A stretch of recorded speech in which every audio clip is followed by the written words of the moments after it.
official influencer briefing here at the White House in the beautiful South Court Auditorium, Joe Biden's former office that he pretended to be his office. Now we're using it for its real purposes as an auditorium. And we are embracing empowering new media like never before. You are all a testament to that. We're so grateful that you're here today.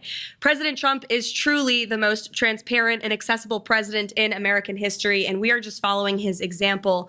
That's a little bit why this press briefing today is tardy, because the president was hosting a more than 2-hour-long cabinet meeting with his entire cabinet. Each secretary went around the room to talk about the promises they are delivering on for the American public and the directives they are executing at the behest of the President of the United States. Can you ever remember a cabinet meeting in which the media were welcomed into the room to ask questions of the entire federal government? No, you can't, because it never happened.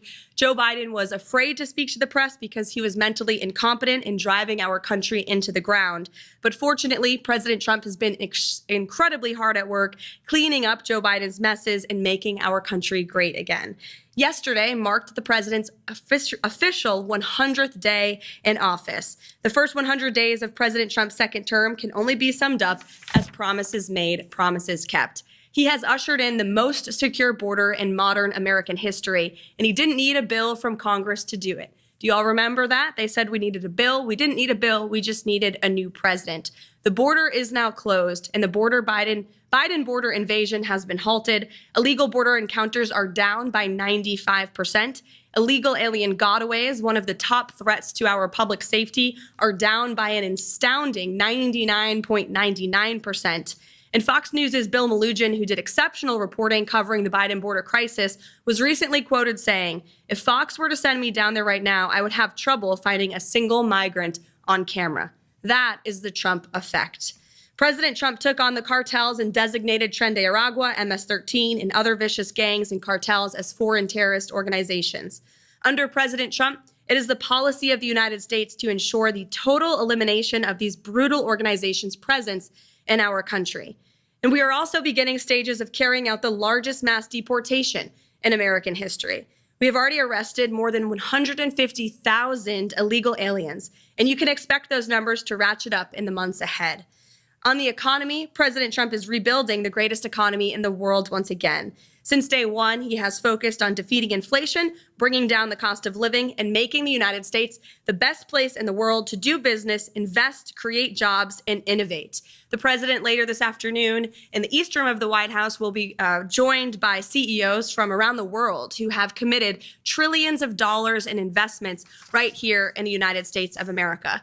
I don't think the president is getting enough credit for the massive deregulation campaign that he has launched across the entire federal bureaucracy. He himself has signed a number of executive orders to unleash rapid deregulation and reduce the cost of living for families and for small businesses, and we are seeing a big impact of this already. His deregulatory actions thus far will save nearly $11,000 per family of 4 over the next several years. And building on this success, the president has encouraged the rapid onshoring of jobs to restore America as our world's manufacturing superpower. He is effectively utilizing tariffs to bring the entire world to the negotiating table, offering more favorable terms for our country. When all is said and done, America will finally have fair and reciprocal trade, and our country will finally stop being ripped off. So far, as I mentioned, total investments under this administration are more than $5 trillion. The president has already created 345,000 jobs since taking office in January. 9,000 manufacturing jobs were created compared to the 6,000 manufacturing jobs lost per month in the final 2 years of the Biden administration. The labor force participation rate for those without a high school diploma is up, inflation has dropped, and the price of prescription drugs last month was the largest drop ever recorded. In little more than 3 months, President Trump has America headed in the right direction.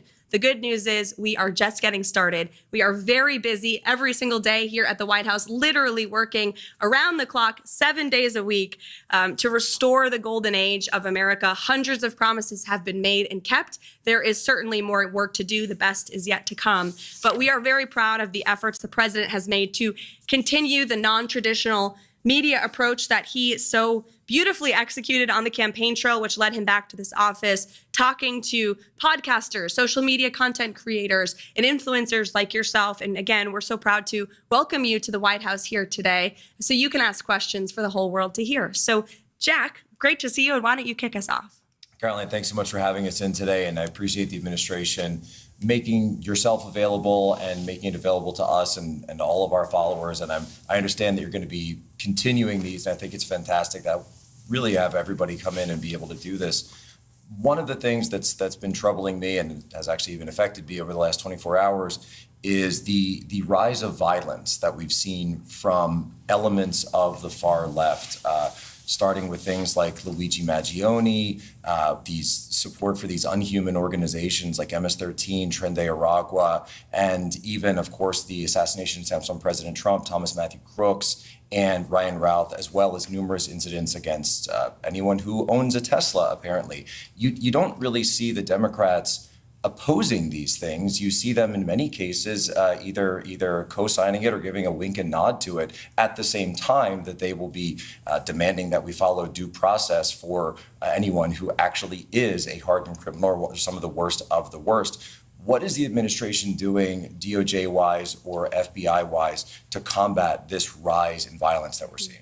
It's a great question, Jack, and I absolutely agree with the premise of your question, which I usually don't when I take questions at a podium. But certainly you're right. We have seen a rise in political violence that stems from the left, dating back to the Black Lives Matter movement, which the left and the Democrats don't want to talk about much, but they burned down American cities. And the Biden administration did nothing to prosecute those who created that violence, oftentimes not just destroying businesses, but also lives and communities as well. You look at the rise of violence against the president himself and his supporters. You had two heinous assassination attempts from leftist lunatics, and the president is lucky and blessed to be here today because he was able to survive that political violence and those assassination attempts. Look at the recent attacks on Tesla, on Elon Musk's company. It's quite ironic because Democrats and leftists were the greatest fans of Tesla. Many Democrats drive Teslas to this very day, but then it's that their same party who is doing nothing to stop or condemn or discourage this violence from taking place. And in many cases, Democrat elected officials are actually inciting it and encouraging it. But that's not going to be allowed to happen anymore. The Attorney General was just in the cabinet room with the president and made it very clear to anyone who is inciting violence or participating in violence, you will be prosecuted to the fullest extent of the law. And no longer do we have a Justice Department that chooses prosecutions based on one's political affiliation. If you break the law, you will be held accountable for that. And I think we are truly restoring a fair and equal justice system in this country. The Attorney General spoke earlier about how there have been several cases brought against those who have perpetrated this political violence against Tesla, which is a great American-made company. And we need to see more people on the other side of the aisle stepping out to discourage this violence. But I don't think we will hold our breath. We won't wait for them. The president is leading by example. And I think the restoration of justice we've seen at the DOJ under the leadership of Pam Bondi and Kash Patel, who's doing an incredible job as the FBI director, is a testament to that. Thank you. Dom. Thank you. Thank you for giving me the honor to be able to ask a question and provide some transparency for the American people. Speaking of, I wanted to reference the election integrity. A lot of people in America are questioning if there's any possibility that we could see further investigations for anyone that could have violated our election integrity rights.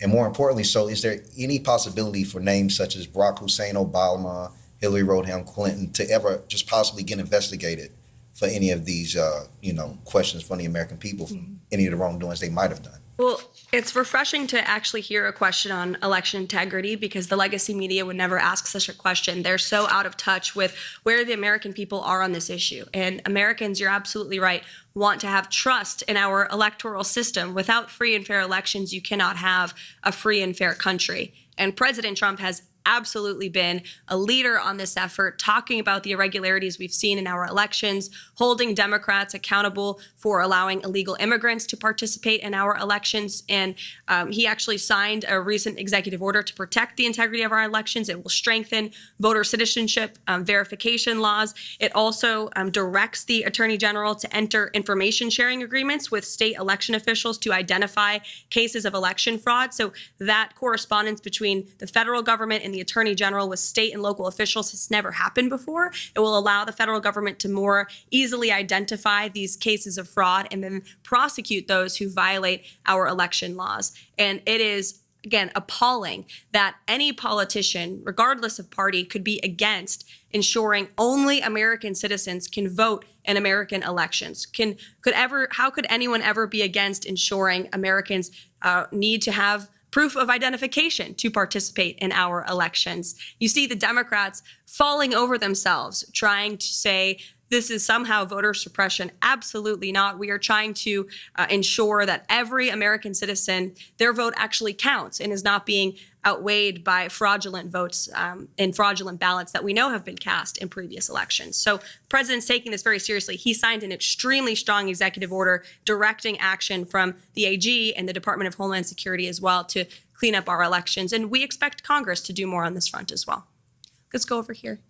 On that question, and again, Karoline, thank you so much for hosting this. Really appreciate the opportunity to come in here and ask questions of you guys, and appreciate the president giving us some time of yours as well. On a follow-up on Dom's question, I still have a ton of my audience that is still asking questions about Hillary Rodham Clinton and the fact that it came out that her and the DNC funded the Steele dossier, which then led to a Crossfire Hurricane and all the FISA abuses that went against President Trump leading up to the 2020 election. Is there, you don't have to spill the beans, but is there something? Is there somebody still looking at it?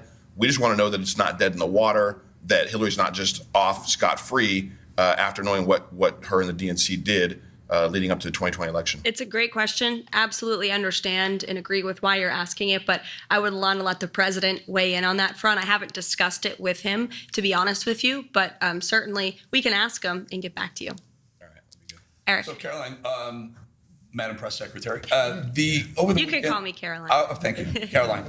Over the weekend, the White House Correspondents Association had their gala, they had their dinner, and Alex Thompson from now Axios, prior to that Politico, didn't really apologize, but came forward and said we, quote unquote, missed the story of Joe Biden's demise, his health demise, his cognitive demise during the 4 years. Jake Tapper has written the book since President Trump was elected that they missed the demise of Joe Biden as well.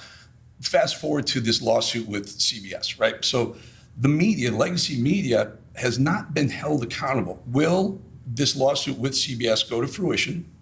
In other words, I would love to see it go to trial so that we can see, so they can be held accountable. Additionally, will the New York Times be enjoined into that lawsuit? Because the New York Times has already stated that they agree with CBS. And Trump has said maybe we're going to sue the New York Times as well. And as a follow-up to all this, and it really does dovetail because it's not just left-leaning media, Fox News. Fox News put out a poll. I'm a statistician. The poll they put out was wildly biased against President Trump. Mm-hmm. Will Fox sue Fox? Will Trump sue Fox for their methodology in polling? Mm-hmm. Two great questions. Let me hit the first one first. As for CBS and the White House Correspondents Association dinner, it was laughable.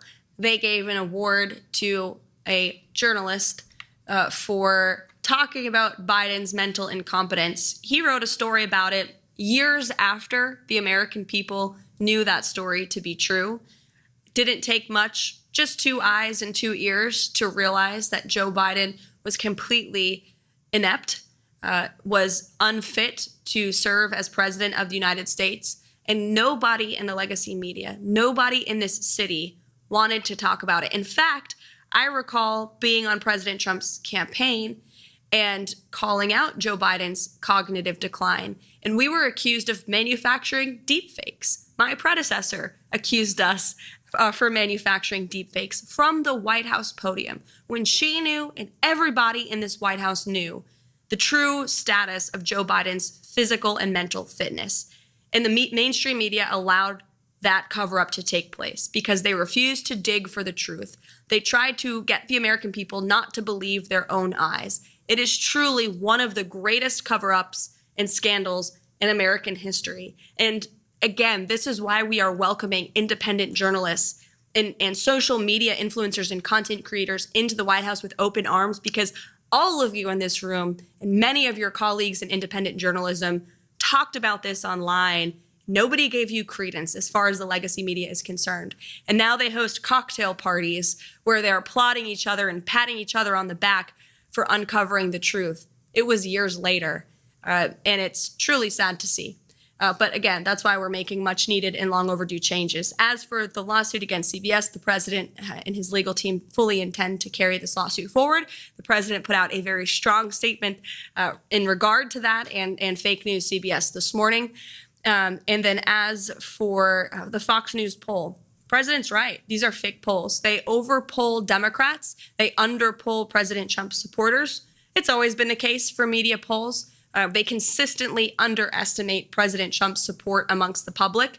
That's why we don't really blink when we see them, to be honest with you. We're staying focused on the mission and moving forward. The president knows everything he's doing is exactly what he promised the American public he would do. And if you look at the key issues in the polling, the president is still ahead because Americans know he is delivering on them, on those issues for them. And if you look at the methodology, you're right. They're overpolling Democrats, underpolling Republicans. It's a clear-cut case of fake polling, no doubt. If I may, also misinformation, though, right? And maybe as detrimental to the presidency as what CBS has done or the New York Times is doing. Mm-hmm. Yeah, no doubt about it. The president's spoken quite strongly about it, and I know he's made some phone calls to express his displeasure with it as well. Carolina, go ahead. Thank you so much for having me here, especially as a legal immigrant, because the overwhelming fake news that Hispanics don't support. We're very excited to have mass deportations because it affects our communities. My question is about immigration reform and DACA. During the first Trump administration, we saw that President Trump, like no other president, wanted to make a deal with the Democrats to give a pathway to citizenship to 1.2 million DACA recipients. I don't know, I haven't really heard anything coming out. Is there any policies surrounding that situation? And is there going to be immigration reform? Mm-hmm.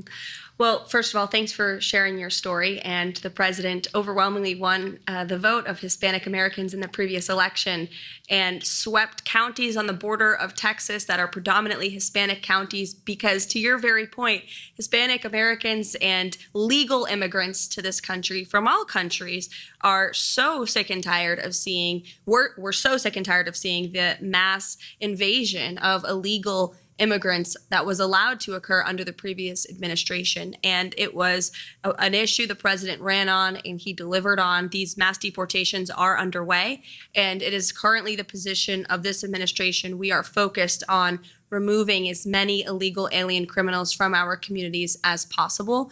And not only are we doing that for law-abiding American citizens, but also legal immigrants, as you said, who are citizens now and came here the right way, waited their turn, paid their dues. It's a slap in the face to them. And so there's a lot of reforms that need to be made to our legal immigration system. The president has talked about that, but our initial focus right now and our priority is cleaning up the mess that the previous administration left us. And there's more work to do, but a lot of progress has been made thus far. Thank you. CJ. Yeah, also, thank you so much, Caroline, for having us here. Also on the topic of immigration, not only do I think, the legal immigrant community welcomes what the president's doing, but also the Black community. So I would love to get your reaction to recent comments made by Simone Sanders, who said that people of color would be next in line for deportation under this president. Now, that was a revelation to me and probably many others in the Black community. Being a lifelong American, I'm not really sure where Tom Homan would send me other than my childhood home in Augusta, Georgia. But why do you think this fear-mongering is being directed at the Black community over the issue of immigration? And do you think it's offensive to conflate illegal aliens who are rapists, traffickers, and sexual abusers with law-abiding citizens in the Black community. It's absolutely insane, and it is racist what she is saying. The president intends on deporting illegal alien criminals who broke our nation's laws and are not only impacting communities across the country, but in particular communities of color in our inner cities. You remember the story out of New York City where young minority children were kicked out of their public school to make room for illegal immigrants to sleep on the floor of their cafeteria. That is putting America last. Doesn't matter your race, your religion, or creed. If you are a law-abiding American citizen, President Trump is going to put you first. And shame on Simone Sanders for saying that. She knows better, but she's trying to fear people into disliking this president with lies. But I think the American public are much smarter than she believes that they are, and that's why they reelected President Trump. Oh, go ahead. Hi, Caroline. So, as the youngest press secretary in history who is a wife and a mom, you've become widely popular with America First Patriots. As an 18-year-old, I can say you're definitely an inspiration to Gen Z. What has been the biggest highlight for you in these first 100 historic days? Thank you for asking that and saying that, Bo. I am Gen Z. I think I heard the term zillennial because I'm right on the cusp of millennial and Gen Z. Jack is cringing at that. But there's been so many highlights. Just being here every day is such a blessing and an honor. And I'll share a quick story to that point. You know, the president, I'm only here because the president believed in me and uplifted me and so many others who are working so hard across this administration. This administration is filled with young, vibrant people who come to work every day hungry and eager to help accomplish the president's goals. And I think we're seeing a real reawakening amongst young people across the country. The president spoke directly to young people during his campaign, inspiring confidence in them and restoring hope in the American dream, basic common sense values of faith and family and freedom that truly do resonate with young people. The American dream of home ownership, of being able to afford to raise a family and to have children. It's a beautiful thing. And I think the president openly talking about it has inspired so many young minds and opened up so many young hearts. And I'm just so honored to be in this role. The president, he's wrote about it in his books and he's talked about it himself. When he was in his 20s, he was building buildings in Manhattan. So certainly he believes in the strength and the ability of young Americans across the country, like yourself, here at the White House at just 18 years old. Thanks for being here. Into the back row. Thank you so much for having us here, Caroline. It underscores President Trump's transparency. Shifting focus a little bit to what's happening on our universities, President Trump has finally put American students over violent foreign nationals. And right now we're seeing the media whitewash the violence perpetrated on our college campuses. We see many universities trying to bypass President Trump's executive order. And my question is, how exactly does President Trump will make sure that these universities are being properly held accountable and violent foreign nationals who are taking over campus buildings are sent back home? Yeah, well, to Jack's earlier question about political violence, this is another form of political violence we've seen stem from the left with the pro-Hamas movement that took place on college campuses and universities. In fact, I recall being in a Manhattan courtroom during the Alvin Bragg case against President Trump in the midst of the campaign. And we were in that courthouse watching the television as these violent riots unfolded on the campus of Columbia University. And I remember the president watching the television saying, when we are back, we are going to fix this. This is ridiculous, and immediately directed his campaign staff at the time to insert it into the speeches and to make sure the American public knew he was not going to tolerate violence on our nation's college campuses and the illegal harassment against Jewish American students. He has taken incredibly strong position on this already. He has brought many of these colleges and universities to their knees by threatening their federal funding and in a few cases cutting federal funds. If you violate federal law, you will not receive federal funds under this administration. It's very simple. If you allow the illegal harassment and violence against students of any race or religion on your campus, you will not receive federal funding. You are violating Title VI, which is federal law. The president's made that very clear. And you've seen many of these colleges come to the table and admit their wrongdoing and apologize for it because they know they were wrong. Unfortunately, we didn't have a president at the time who was holding them accountable, who was completely silent as students were being targeted. As for the visas, same is true. The president and the Secretary of State, Marco Rubio, who's doing a tremendous job, have taken incredibly strong action on this as well. And Marco Rubio, as our Secretary of State, reserves the right to rescind visas from foreign nationals who have the privilege of studying on our nation's colleges and universities. And if you engage in illegal behavior, if you're engaging in activity that's contrary to our nation's foreign policy interests, then you will no longer have the privilege of coming and studying here. We're going to put American citizens and American students first, and only the best and brightest should be allowed to come to our country and study at our nation's colleges and universities. So again, such a pleasure to see all of you here today. Thank you so much for coming to the White House. We hope you enjoy the rest of this beautiful day at 1600 Pennsylvania Avenue, and thanks for all that you do.